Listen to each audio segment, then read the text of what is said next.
So in this quick tutorial, we're going to discuss how you can apply the keyboard preferences of Apple Final Cut Pro software to the Davinci Resolve software. Likewise, if you have been shifted to that software, it will be going to be a convenient option for you. So all you need to do is to just simply open the software on your device. And for example, this is the Davinci Resolve software.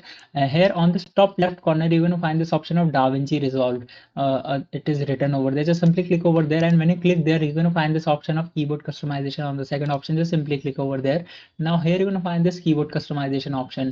On the top right corner, you're gonna see this option, which is by defaultly set as Davinci Resolve. Just simply click over there, and here you're going to find this option of Apple Final Cut Pro X.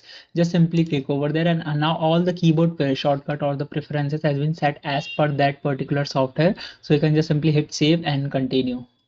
I hope this video will be helpful for you. Make sure to hit the like button and subscribe button for having such more helpful and interesting tutorials. See you in the next one. Take care.